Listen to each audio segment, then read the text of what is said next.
Shalom bien-aimés, cette semaine nous parlons de la circoncision du cœur. Vous savez, le Seigneur disait une fois au travers du prophète Ésaïe, ce peuple m'honore des lèvres, mais son cœur est éloigné de moi. Il y a cette façon de pouvoir parler de Dieu, il y a cette façon de pouvoir avoir des attitudes très pieuses, très religieuses, mais Dieu te cherche, il ne te voit pas parce que effectivement, lui, il voit les cœurs que nous ne voyons pas. Le Seigneur voit les cœurs. Alors, avoir une relation avec Dieu, avoir une communion avec Dieu, c'est un état de cœur. Et c'est sur la base de cet état de cœur que le Seigneur te regarde. Nous sommes en train de travailler à avoir les cœurs qui plaisent à Dieu et pas seulement des apparences qui semblent être pieuses, n'est-ce pas? Et ce matin, je vous invite dans 2 Corinthiens 5 au verset 17. Si quelqu'un est en Christ, il est une nouvelle créature. Les choses anciennes sont passées, voici toutes choses sont devenues nouvelles. Si quelqu'un est en Christ, c'est quoi être en Christ, bien-aimé? C'est reconnaître son état de pécheur, c'est s'humilier devant Dieu et lui dire, Père, j'ai besoin de toi jusqu'ici, j'ai mené ma vie sans toi, mais je comprends que tu es mort pour mes péchés et que désormais je choisis de m'aligner à ta suite. Désormais, je choisis de t'obéir. Désormais, je choisis de soumettre ma vie à ta volonté, à ne plus faire ma volonté, à ne plus rechercher mes désirs, mais à me soumettre à ta volonté. C'est ça,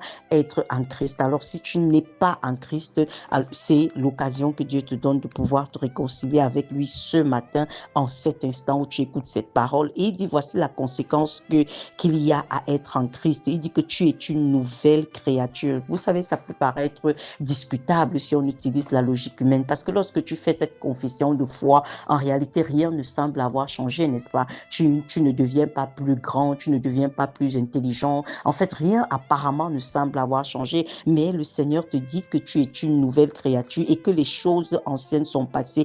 Toutes choses sont devenues nouvelles. Où est-ce que cette transformation se produit, bien-aimé? Tu es une entité à 3 parties, n'est-ce pas? Tu as ton corps qui est la partie visible de toi, tu as ton âme qui est le siège de ta volonté, de tes émotions, de ton intelligence, et maintenant tu as ton esprit, n'est-ce pas? Et cet esprit-là, tu es né avec la nature pécheresse au niveau de ton esprit. Et maintenant, lorsque le Seigneur dit que tout a changé, c'est au niveau de ton esprit, parce que désormais, Dieu te donne sa nature divine, Dieu te donne sa nature à lui, la nature adamique du péché que tu avais jusqu'ici est enlevée, est ôtée. Le Seigneur change ça et te donne désormais la nature de Dieu. Et c'est pour ça qu'il dit que tout est devenu nouveau en toi une fois que tu es en Christ. C'est important de comprendre ça. Pourquoi? C'est parce que si tu ne comprends pas effectivement, et ce n'est que la parole de Dieu qui peut te donner de comprendre qui tu es devenu au niveau de ton esprit, parce que le Seigneur disait dans Jean 6 au verset 63, c'est l'esprit qui vivifie, la chair ne sert de rien. Ça veut dire que c'est l'esprit, ton esprit qui donne la vie à ton corps bien-aimé. C'est ton esprit régénéré qui te permet de pouvoir vivre la vie que Christ attend de toi. Et il continue en disant, les paroles que je vous ai données sont esprit et vie. Ça veut dire que ce n'est que par la parole de Dieu que tu peux comprendre qui tu es devenu au niveau de ton esprit et pouvoir maintenant exercer ta domination sur le péché. Sinon, tu auras toujours le sentiment que tu es un pauvre pécheur et que tu n'arrives pas à t'en sortir parce que tu as été programmé d'une certaine façon. Tu as été programmé pour avoir peur. Tu as été programmé pour être cupide.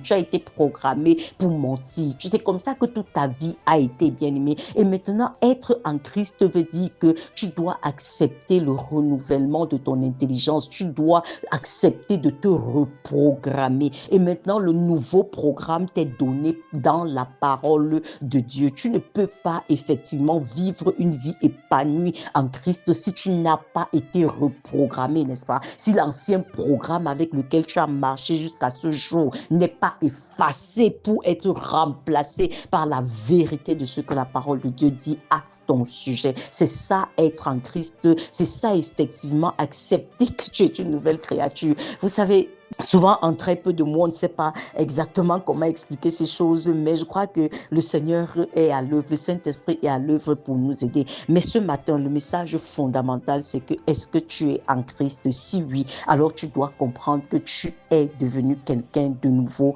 au niveau de ton esprit et que en lisant la parole de Dieu, effectivement, cette parole de Dieu va te dire ce qui qui a été téléchargé au niveau de ton esprit et comment utiliser ça pour avoir la domination sur le péché, pour être quelqu'un qui plaît à Dieu au quotidien. Parce que ce n'est pas quelque chose que tu peux faire par tes propres forces. Tu as besoin que ton intelligence soit renouvelée. Shalom bien-aimé.